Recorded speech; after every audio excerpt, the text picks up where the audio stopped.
What's going on? What's going on? It's your boy, Johnny. And we once again we on here at 95 South Podcast Show. And first and foremost, I want to thank God for being able to wake up this morning and be in the building and you know have a chance to live another day and all that good. Um, Second, I want to introduce my right hand man. Yeah, Mr. Schoolboy, look himself today. Your baby mama favorite host, Barry White Jr. You know what I'm saying? Hey, my man Jacob the Great. What's going on, fam? What's happening, man? What's happening, man? Glad to be in the land of the living, man. A day and a choice, another chance to get it right, man. So, we all gotta, live with purpose, power, and passion, man. Things that help us impact others to be great as well. And I think that's how we do justice. As long as we can inspire one person, we okay. You know what I mean? I ask people, man. Just inspire one person weekly. You know what I mean? And I was like, you done did your job. You know what I mean?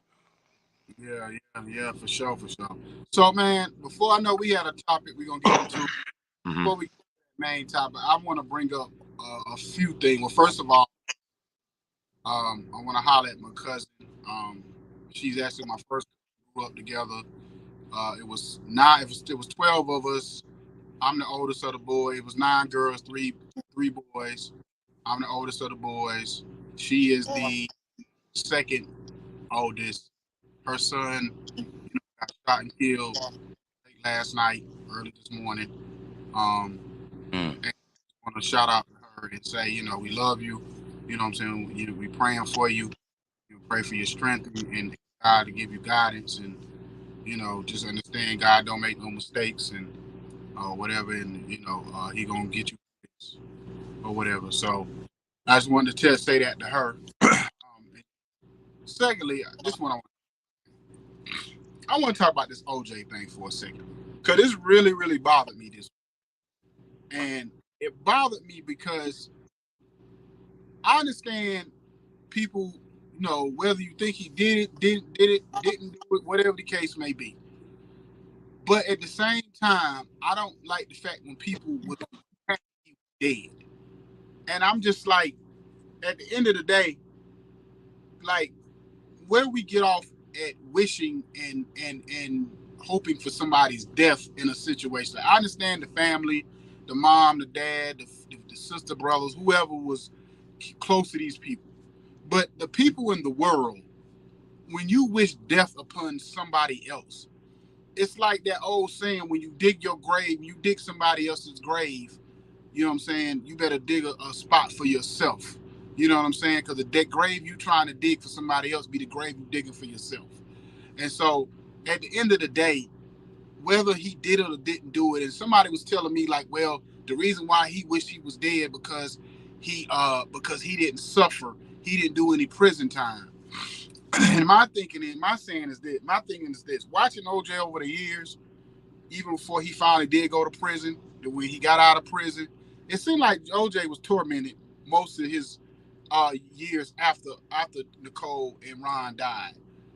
It seemed like he was tormented immediately after it when he went on that high speed chase. Or I don't even want to call it a high speed chase, but when he was in that Bronco with the gun to his head, it was alleged that he had a drinking problem or whatever. So it was a lot going on with OJ. So I feel like OJ tormented himself over the years more so. And I always tell people this, that God can punish you way more than man can. So even though that OJ didn't do a whole life in prison, he went to jail in prison long in that other situation. And I'm guaranteeing you that was hell on earth for him in that. And lastly, what I want to say about the OJ thing is that the thing about OJ seemed to come off as a narcissist. So OJ loved attention. He loved to be loved. And when people turned on him and he didn't have that love he so desired and was used to, that was tormented himself right. It tormented him right there.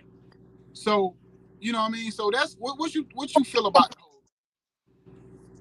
Man, I feel like a lot of people was still mad at OJ, but I just also feel like the Lord got the final say so, and I feel like went to court. They said he didn't do it. Then they civilly sued him and took his memorabilia and all that stuff, and they was gonna get him one way or another, and they did that. And I feel like you feel. He was a favorite of people for a long time. And I just feel like now, I'm hearing people on Twitter say good riddance and stuff. Listen, man, the man passed away. The man got kids. The man got sisters and brothers. The man got nieces and nephews. He got people that love him. So no matter how we look at it, man, I just don't think that it gives people the right to be cruel behind somebody's death. You know what I mean? Because I told somebody, I said, man, it don't make you better than him. If you wishing death upon him, even though you ain't murdered nobody, your thought process is just as bad as he did. Because at the end of the day, in the eyes of God, sin is sin. It ain't got nothing to do with murder. It could be murder, rape, it could be infidelity, whatever you want to call it, cursing, drinking too much, whatever. It's all sin. And you know what I'm saying? Like I try to tell this person, I said, you don't know if OJ asked God for forgiveness before he left this earth. Because this person had the nerve to tell me that OJ owed the world owed an apology. How does OJ? No, if anything, if OJ owed us an apology for killing Nicole and Ron, not their life was less than, then that means the people that killed Malcolm X, some of these other great leaders, they owe us apology because those people was doing, great work, great deal of work on this earth. You know what I'm saying? The people that put Nelson Mandela in prison for all that. I said, well, if that's the case, then all these bad cops who didn't go to prison killing unarmed black men and women, do you feel the same way about them? You know what I'm saying? So, I mean, you can't look at this one isolated situation and say, oh, he deserved to die and all this other stuff. You act like he was Ted Bundy or Jeffrey Dahmer or somebody. You know what I'm saying? Like I could have seen that more, like if he was that type of killer or something like that. I could have seen that more than you saying this man needs to die based off of this. You know what I'm saying? Like it just bothered me bad, real bad. I was like the only one that was worse than this is the Samuel guy. Remember the guy who Curtis what's his name? Something Samuel, not Curtis Samuel, but the guy who was doing all the podcasts when he was talking about the women that the high value man and all that kind of stuff, and no man want a woman with 5 kids and all that kind of good stuff. And when he died, people were saying, they glad he was dead, based off an opinion. Like I don't get it. I don't understand the world we live in. So next, before we get into our topic, this is gonna be the last thing I want to talk about. But these all these things been on my mind. It's crazy how we've had several deaths this week. Shout out to Mr. C and his family. He was the one who founded Biggie Smalls, and took him to Puffy back in the day, and was a great DJ over the years. I know he had a show on Sirius XM I used to listen to on the weekends, and he was still doing his thing before he passed away. So I want to shout out to him. And but last but not least, I was Rico Wade, one half of the I think it was like 3 or 4 members of the W family. He passed away today. And the thing about Rico Wade, I actually met Rico Wade on a few occasions. One of my good friends down was Rico Wade's barber. Shout out to my man Jamar Red. He was Rico Wade's barber. So I've been in the room with Rico Wade on several occasions. We also had another music friend that was part of the organized noise that grew up with Rico Wade. So I've been in his presence, and Sleepy Brown and other guys. So I'm gonna say this about organized noise and Rico. They're probably the most underrated in history of music. And I'm not talking about just hip hop. Organized noise is the most underrated producer. in the game. If it wasn't for organized noise, there would need not be in Atlanta. Atlanta would not be where it is right now, music wise, if it wasn't for organized noise. Because organized noise would allow them to have a voice that was different than the bounce and the bass music. If it wasn't for Goody Mob and Outkast and organized noise creating that sound, there would be no T.I., would be no Gucci, there would be no Lil Baby. There would be none of these guys that are running around Atlanta now thinking they doing something. You know what I'm saying? It wouldn't be none of them guys without organized noise. I will put them against any producer. Their sound is so different. And you could take that sound, you could put it in rock, you could put it in, you could put it in some of that stuff. You had a gospel feel for it, had a blues feel to it. It had all kind of different sounds they came up with. Nobody, no producer ever even sounded like organized noise. And at the height of what they was doing, you name me a producer that music even came close to sounding what organized noise was doing. You know what I'm saying? So I just want to shout out to them. Rico Wade was a good dude. He was funny. You know what I'm saying? All them guys that I met, the ones out the few that I met from organizing, all of them was down to earth cats, good dudes. You know what I'm saying? So that he's one of them legends that, definitely I hope Atlanta do everything they can to pay homage to that man. And not just Atlanta, but the music business as a whole, especially hip hop, especially Atlanta. Because if it wasn't for Rico Wade and them, there would not be the music would not be where it is right now. So You're what? right. You right. And Big V has a show in Smyrna, Tennessee tonight, right outside of Nashville, and I know he heard the news while he out there doing business and whatnot. But I know he always talk about Rico Wade and how he took Nappy root sound to the next level, and I know that thing probably hurting him a lot. And I seen on Twitter where Future really going through it, because he taught Future a lot about the music business. You know what I mean? So Mm-hmm. yeah, shout out to Rico, man, real good dude. I met him back in 2009 at 107.9 birthday bash block party. Mm-hmm. I met him back when R.I.P. Dolph, but Dolph was giving out free mixtapes at the block party. Mm-hmm. Yeah, so back that long. So and just shout out to him. Now I just seen Apostle Q Quinetta Thomas put up a comment. Put that thing back up there. Okay. Mm. Kevin Samuels, the death. Oh, that was Roger Peterson that put that up. Oh, I'm Miss Peterson. pronouncing it right. Oh, I'm just Peterson because I might be butchering her name. So I'm just gonna say. Queen Peterson. I see you. Kevin Samuels, the death of a black man has been a good thing for this country. The problem with the two black men we're talking about is that They turn on their own kind. they turn on their own kind for money. I don't really know if it's about turning your own kind for money.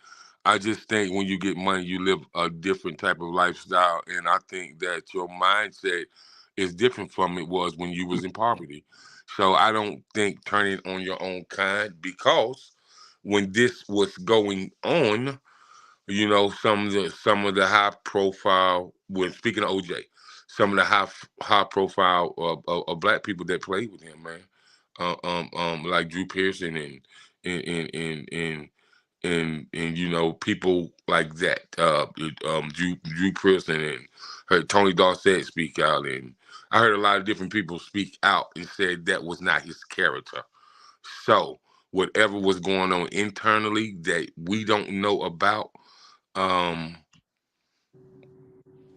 is it's got something to do with what we don't know about. So, and I will tell you this: as soon as, and I'm going to say this about the black culture, and I'm ready for it. I want all the smoke.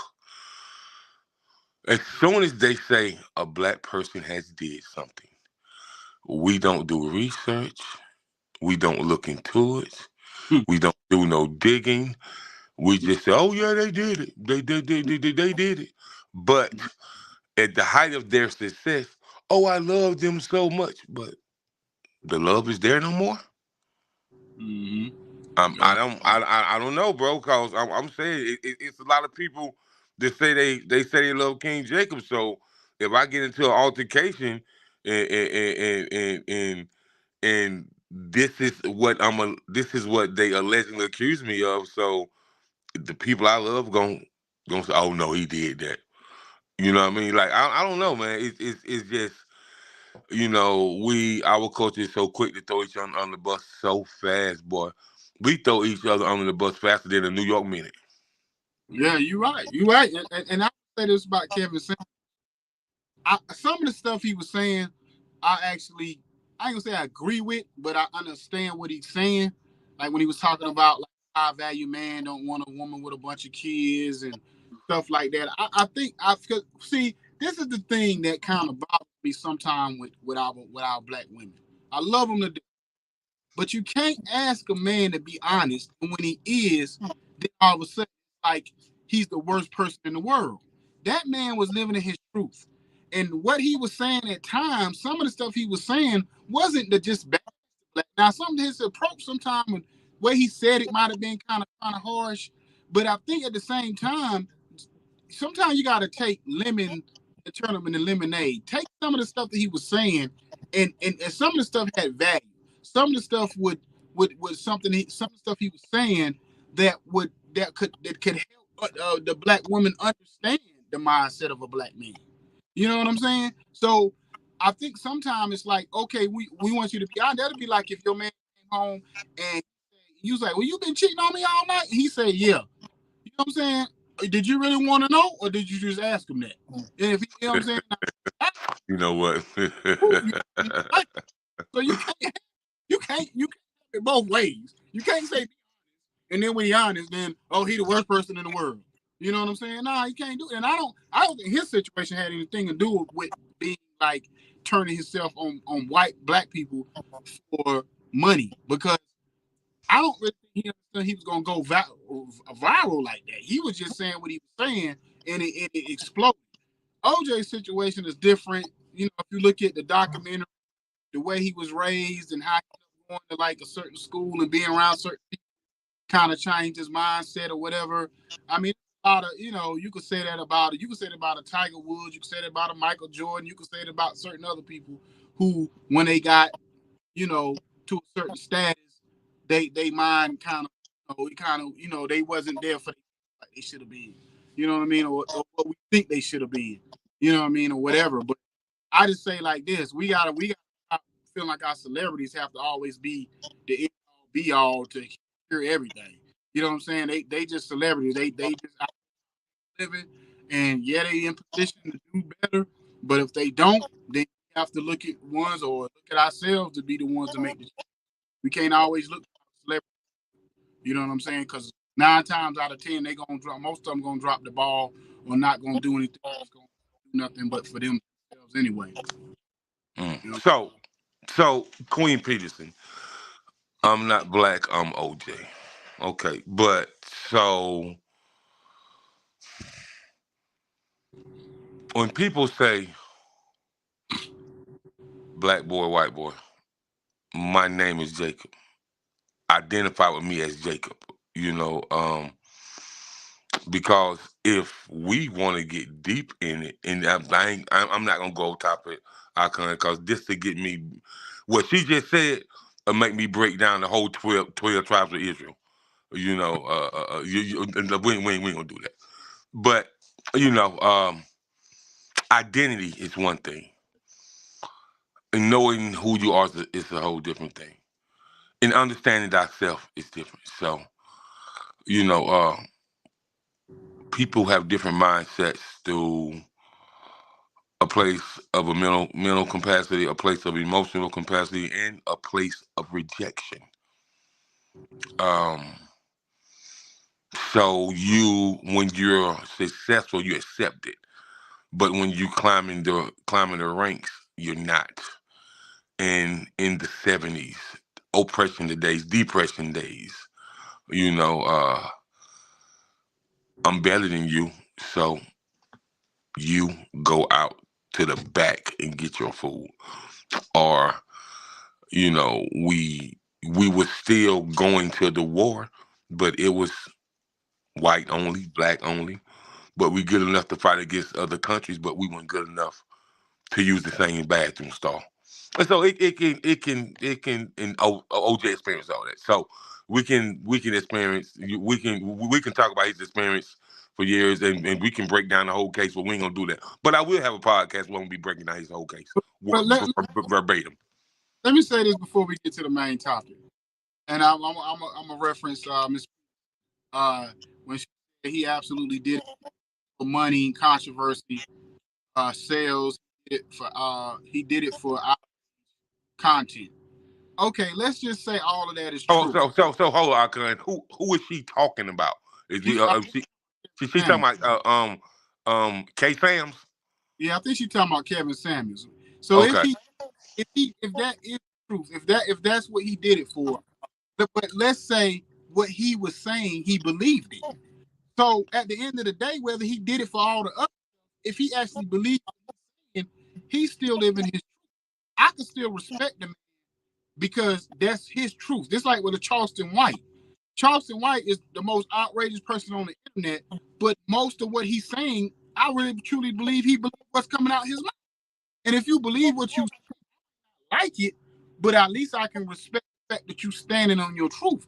Just like I don't like most stuff Trump says, but I can at least like respect the fact that okay, if you willing to stand out there on your stuff, then hey, I can't be mad at you if you're willing to stand in your truth.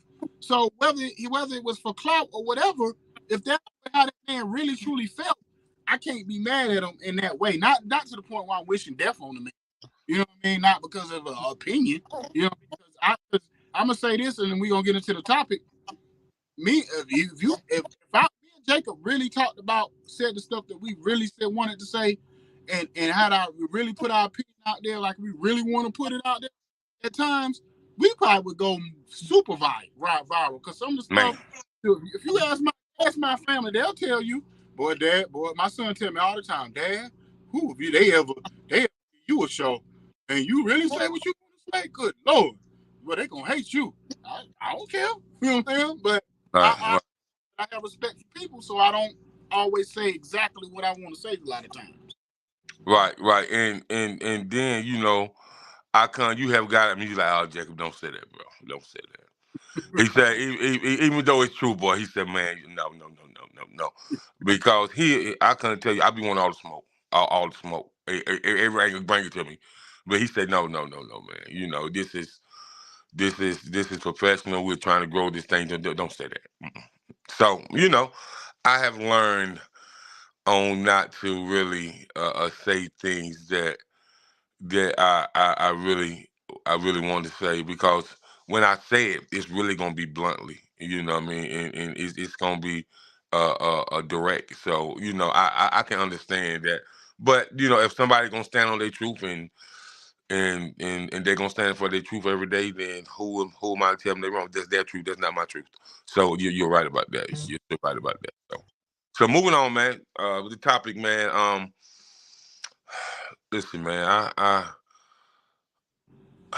I've been researching this. I have a nephew that's autistic, so understanding autism it's a lot, man. ASD, autism spectrum disorder. Um, it's huge, man. And then I just really think, as far as the awareness, so many kids have been born with autism in the last 20 years, man. It's really something that needs to really be talked about. We definitely need to have a national festival. It definitely need to be talked about more on more radio, more. So, this is my thing with a lot of bigger radio shows. The things that need to be talked about that matters with in our culture, in every culture, they don't, like autism awareness, something that really needs to be talked about. And so, I come with you having a son that's autistic, man. What are some things you had to learn as a father? Uh, the biggest thing with autism, you learn is that's the biggest thing I had to learn. My son, you know, he's not my biological son. Let's put it out there, but he's my son. But I came in his life, and I'm just doing that. I'm just putting that out there for context, so people understand. When I came in his life, he was 3 years old, and I kind of understood a little bit because I had a cousin who was bipolar, schizophrenia, so it's probably some of the stuff she was doing was probably the closest thing to being an autistic child. I have several members in my family that's autistic. I have a couple of cousins that's autistic. Some of them severe. My son is more like on the mild side, or whatever. But the one thing I had to learn was patience.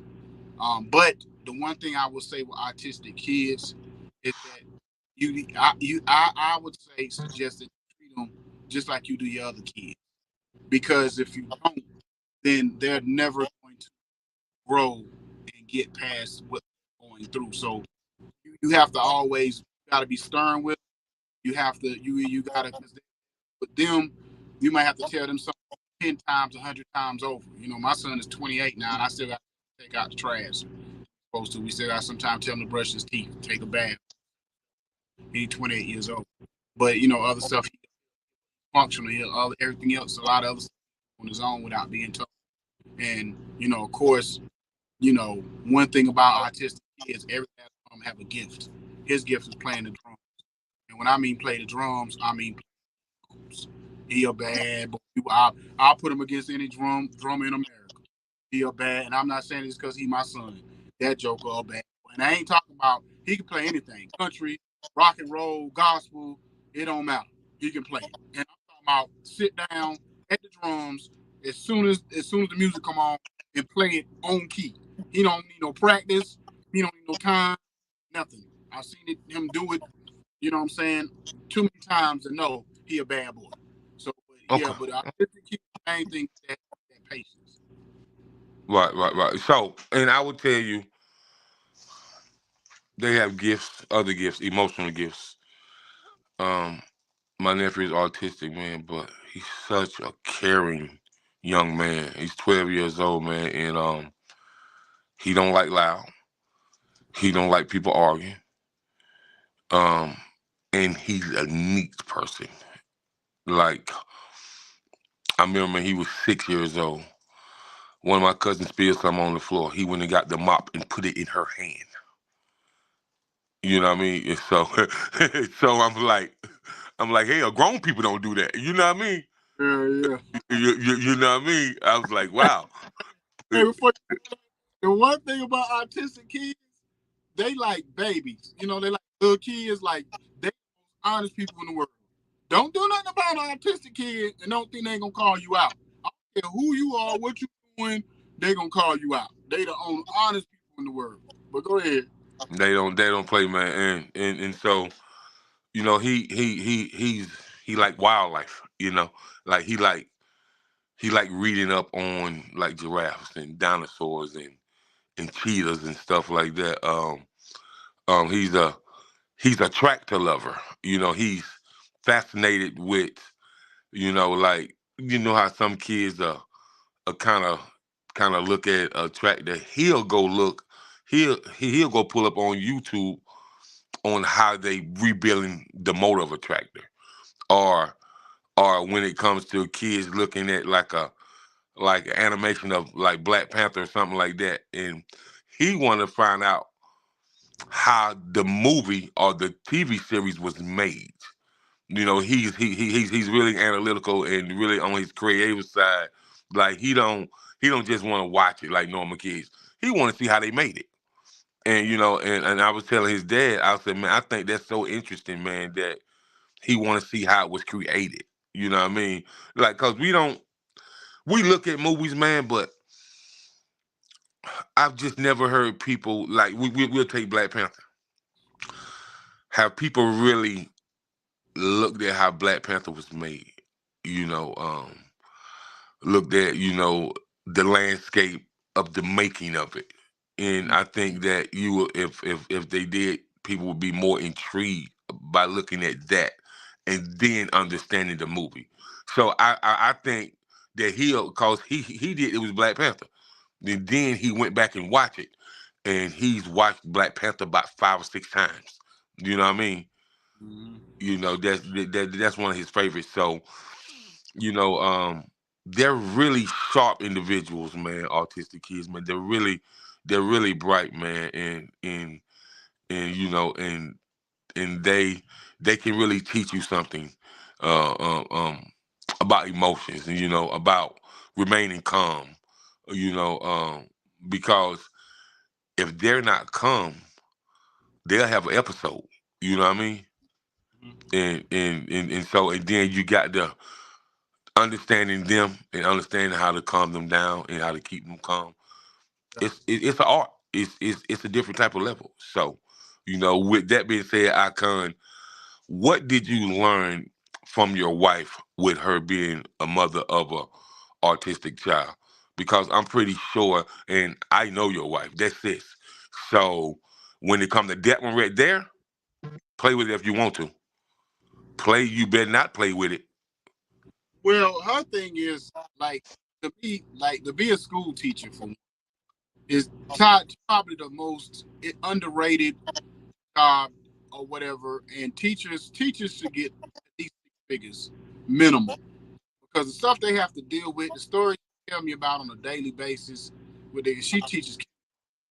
So she teaches them kids at the age still trying to figure it out, and they coming into their own, and it's crazy. And dealing with autistic, she used to work at an autistic uh down in Florida, and then having autistic kids, and she was telling me about stimming and all of that.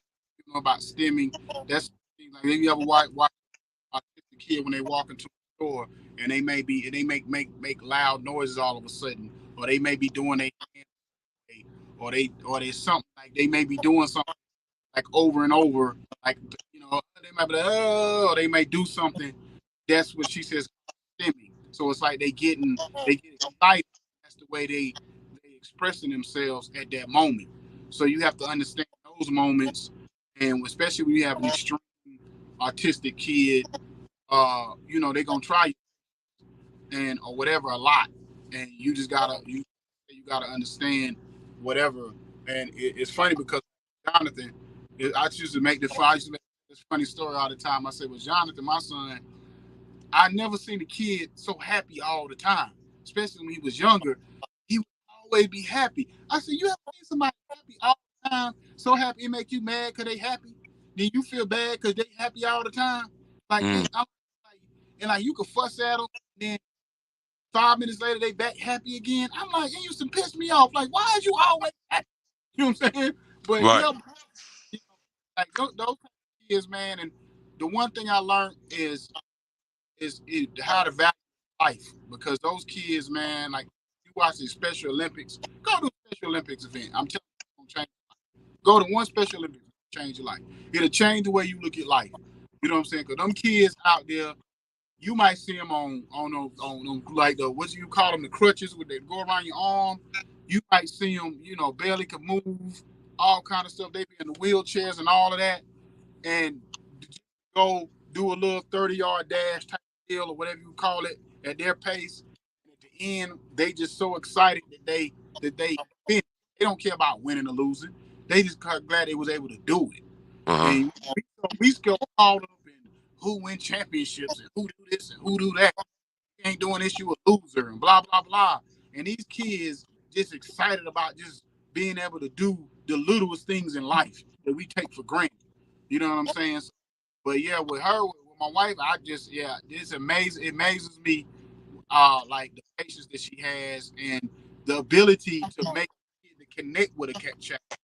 Like she's had, it's so crazy with her. I remember when she left her school and we went back to North Carolina, and she told her parents that she was leaving. They was literally in the school about to have a fight and was about to pull their kids out of school because that's how much they love the way she teaches their kids or whatever.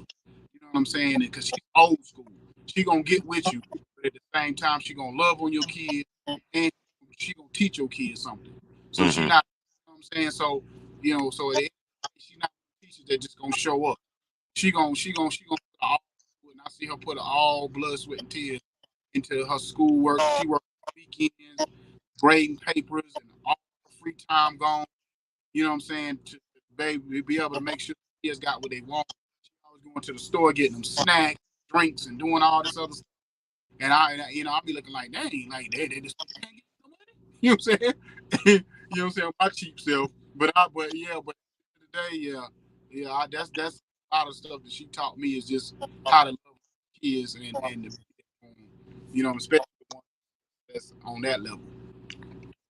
And I'm glad you said that, and I'm gonna say this, and this goes out to the U.S. Department of Education about autism children and about autism teachers. Um, there's not enough teachers for special needs kids, and the teachers that they have in these positions need to be paid more, um, because their jobs are a lot harder. But the love that they have for the jobs, because to be a special needs teacher, man, you have to genuinely love it. You have to have a passion for it. And not only that, the school system didn't even have enough school bus drivers this year. And we talking nationwide, and we talking about, because I got school teacher friends that's like, no, man, it's never enough, teachers for the special needs kids, man. And a lot of teachers that they have in those positions, they don't have the patience and they don't understand autistic kids. And so, Icon, what do you propose that the U.S. Department of Education do to really fix this matter? I think the number one thing is raise. If I believe if you give teachers what they really worth, you'll see more teachers. You'll see more people wanting to be teachers, and you'll Mm. see more people around. Now, I mean, they have a great pension plan or whatever. Some I've seen teachers being able to retire. Like it's like I don't even think it's even what called 401k. What they do, it's like money they put back for. Because I remember when my wife first left teaching after me and her got married. She got a nice little check. Her sister got a real big check. So they do set you up long term, stick with it. But I think the biggest thing, um, they definitely need to raise the pay. When we talk about see money, every time we go around, every 4 years, every couple of years, when we vote on all these laws, they never put laws on the book about paying teachers. You notice that they never have a law or that they should pass to say teachers they want to pay fast food workers and they want to pay factory workers and all this more money. And I'm not against none of that because I was in the fast food industry or whatever, and I know how hard everybody works in those industries. But your kid is with a teacher 8 hours a day. Your kid might be with the teacher more than they with you. You know what I'm saying? But you That's true. want to sit here and not value them and pay them the money they deserve. When your kids grow up to be lawyers and all big corporate jobs, who you think got them there? The teachers. You know what I'm saying? Because we found out during COVID, most of these parents lose their mind when they had to sit home with them kids and help them with their homework. They didn't know what to do. Pause that right there for a minute now. COVID-19, the pandemic. All the kids was out of school. The parents had to buckle down and do some things. And not only COVID-19, but when they changed the way that kids do math, I heard these parents on the internet, on social media, that was going crazy. They was like, I've never seen this. I can't wrap my brain around it. And I just think that it's different. The pandemic really showed you what parents would pay attention, because for the parents that was paid attention and that was always helping the kids with with their homework and projects and stuff, that was given to them by the school, those parents didn't have a problem. Mm-hmm. But the parents that want the teacher to be a teacher and want the teacher to raise their kids too, they had a problem. Mm-hmm. So So, with that being said, man, I remember, man, that my parents really paid attention to what was going on in school, and so did my grandparents. So, with that being said, man, school has changed so much. Um, and so much has changed, with the school laws and how they teach school, but me myself, I in my personal opinion, a school teacher should be a federal government job, whether it's whatever class it may be, and that salary should start at $100,000 a year, fresh out of college. In my personal opinion, you know what I Right. mean? You're right. Yep. The highest paid teachers be getting paid about two. If you've been around 15, 20, 30 years, you should be capping off around about 250 as a teacher. Right. You know what I'm Mm. saying? So yeah. So because think about it, you got professors. Professors go to colleges and stuff, and I know that money. A lot of professors that go to college, the big colleges, Carolina, Duke, and Harvard, places like that. That's school money. That's private colleges, whatever the case may be. So that's where the money comes from. Them get paid six. But like you said, if the federal government took over the pay of school teachers, if you can find billions of dollars to put in the oil and billions of dollars to put in all partisan stuff that I don't understand what we doing over there in these other countries, you can't tell me you couldn't put billions of dollars behind teachers. Yeah, you Right. can. I'm gonna say this too, parents anywhere around, especially in America. I don't know how it is in any other country, but in America, because I've been around a school teacher my last 20 something years, and I'm gonna stop going to these schools. If you know your child is bad, quit going to these teachers arguing with your teachers like you don't know your child is bad. You know your child bad as hell. Right. Right. Do the doggone discipline your child. If the teacher come to you and tell your child doing something, believe it, because you know that your child is so bad they one step away from sweeping floors in the prisons. So Right. quit acting like your child ain't bad. You know what I'm Right. saying? That's You're right. You're right. You're absolutely right. Yeah, man. You got to do better with that. You definitely got to do better. So let's talk about why and how kids become autistic. Um, so I've been listening to a few doctors, male and females. Doctor from India. Some studies that Dr. Sebi did. Um, a few doctors that's Ukrainian. A few doctors that's Sweden, and what they said is they said the processed milk, that we have, the infamil that we mm-hmm. have. And they said that they really believe that how the milk is designed and the things that they put in it, um, they really believe that that milk have something to do with, you know, um, making kids autistic. You know, Mm-hmm. so, and I thought it was interesting. I said, man, you know what? That's interesting because it is processed milk. We don't really know what's in it. We know that the doctors say, "Well, get this to your kids," but nobody asked the doctor. So, what's in that? How is that better for a child than breastfeeding a child? Because I can tell you, my one of my grandmamas had 9 children, the other one had 8 children, and all of them was breastfed, and all of them was healthy and stuff. And what I'm seeing that most children that's breastfed versus most kids that's on the infant meal, the kids that's breastfed be way more healthier, way more stronger. And so I just would like to know, have we as black people as a culture, and even people from different nationalities, different cultures, have we as a people ever asked ourselves what's inside this infant milk that we're feeding this newborn baby? I mean, probably not. I mean, it's certain people. Some people do their due diligence, and like you said, breastfeed their children or give them certain type of products or whatever. And with autism is one of those things. It's kind of like AIDS, or it's kind of different diseases and stuff we had back in the day. Because said, I had a cousin that was, you know, probably you could probably consider she probably has some touch of autism. Um, Definitely, like I said, schizophrenia or bipolar. That's what she was diagnosed. But back then, the older people would just tell you, "Oh, they just acting crazy. They just want to, they just, they just spoil you, whatever the case may be. You know, what I mean? They never, old people back in the day never looked at it as something wrong with my child or my child or whatever.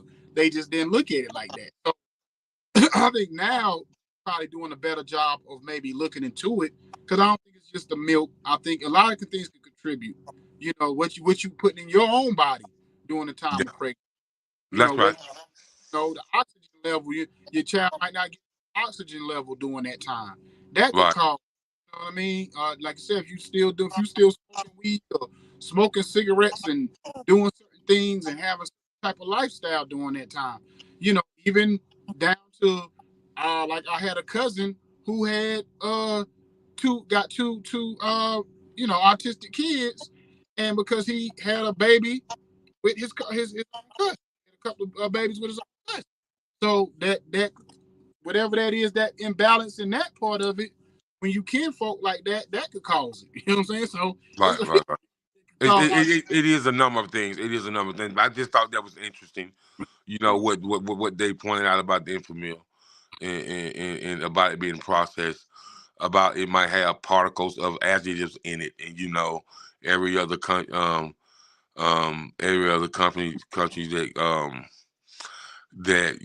got the some things that we have in America is illegal in other countries. You know what I'm saying? No, not the adjective. I'm sorry, y'all. The preservative. Excuse me. You know what I Yeah. mean? And that's illegal in like Germany and Sweden and in Mm-hmm. Switzerland, Norway. That's a Class A felony to have that in any type of food. And so, why are we the only country that still have preservatives in every type of food? And it's a lot of things that we get sick with that come from what we eat. You know what I mean? And those preservatives is something that shouldn't be in any food from what I'm researching. Yeah. Yeah. I mean, and that's the thing. Sometimes I do feel like when the country come up with laws, there's certain laws that are there to protect us, and there's certain things that we could maybe they could, like you said, certain countries you can't have things. Certain countries is they against sugar or they against this, against that, or whatever. They got laws in place for it or whatever that you can't have, and whatever. And I think maybe that could happen. You know what I mean? Because we all this week, the focus is being on a woman can't have an abortion in Arizona. You know what I mean? And other certain other states. And it's like we focused on that, but we not focused on stuff that's really important. You know what I'm saying? You tell a woman what she can do with her body, you know what I'm saying, is dead wrong. But then when it comes to stuff that you might need to really, you know what I'm saying? Obesity is high. I was watching 600 Pound Life this week, and I very seldom watch the show. Trilla watch it a lot. Just like she addicted to it. And I was watching an episode of the girl, and she was very grossly overweight, and she was trying to do the best she could to lose weight and do what the doctor told her to do or whatever, but she just couldn't get the weight off. She had to walk away from the situation. And to me, those things that where we need to help when it comes to that. And I'm even like more getting more aware of stuff with all this CMOS stuff. I got some CMOS I actually ordered. Um, that's coming to me soon or whatever. So basically, and I'm going to the other stuff, even the cleansing stuff. I seen them cleansing pills. I got to be home for that though. I can't be on the road with no cleansing pills You because better not. that cleansing pill boy had you in the bathroom every day. Had you in Yeah, there all like, I gotta be on vacation or something for that. You know what I right. mean? But definitely, yeah, man. You know what? Other than that, man, give our shout out. I mean, I dropped for the week. All right, all right. So you're now tapped in with the 95 Podcast Show, powered by the Village Global Network and Zeno FM, with online monitoring stations with online radio box. And we're in 191 countries worldwide. So we thank you for tapping in with us for show. Yeah, and also follow us on 910 Sports, the Entertainment Network on our YouTube channel. And just continue to grow this thing out. We're not one of those shows or podcasts that we get for likes and all of that. At the same time, we do kind of build this platform up even more, so it'll be more beneficial to people. Because most those times, if you notice, we know guests on this show. We very seldom do self, topic matter type shows Right. unless it's we have on here that basically give us information about something. Mm-hmm. So we very seldom we really try to voice our opinion on people, get experts and people actually like involved. So maybe we'll get an artistic person or an artistic teacher on here. Um, I might even I might even get my wife on here. You know what I'm saying I'm gonna talk to her about it. Maybe we can get her on here on Yeah. one of these episodes. Sure. Yeah, She I think that'll be wonderful. I yeah, really do think that would be wonderful. So yeah, that's dope. That's dope. So Icon, man, I just want to say one last thing about autism awareness. I really think there needs to be a autism awareness festival in the greater Atlanta metropolitan area. I think that we can come together as a unit, no matter what walk of life you're from, because it's something that goes on in society each and every day. You know what I mean? And I think that there has to be more understanding and brochures and public speakers on the matter and all the above. So let's keep the awareness going. Let's keep the growth going and man, that's all I had to say. I want to thank everybody for tapping in with us. Everybody, all your comments is welcome. All of them is needed. And I can just tell them how they can submit if they want to get an interview on the show. yeah, yeah. And before that, shout out to Sudan, shout out to Bolivia. I actually met a couple from Sudan at a truck shop earlier this week and Jews, cause trucking business and they were just some Jews or whatever. Shout out to them guys. And it's funny because both of them look just like Manute. And I was like, I want to ask, Hell no. both Hell of them no. look Manute Bo. I was like, what? Like, y'all kidding? One of the guys about 6'3". That's why I wanted to really ask Manute Bo. But I ain't want to go there. But like, hit us up on 95 South Podcast at gmail.com if you want to interview, if you want to, if you want to invite us to an event, anything whether from hosting, the media or or whatever. Of course, King Jacob working emails and everything else, and then social media pages, and looking for a lot of our guests or whatever. Um, you know, so however you want to go through it, you go to Jacob, you can come to my page. You can go to our email, DM us on any of our pages, follow us on Facebook or Instagram or TikTok or any of those. So anyway, like I said, another great show, and shoot, probably see y'all in the morning. I went on sports, Yeah. so we see Now on sports, 11 a.m. We'll see you in the morning. Peace and y'all. blessings. Have a blessed Everybody be night. safe. Got the good vibe, got the 1942 pouring in my cup.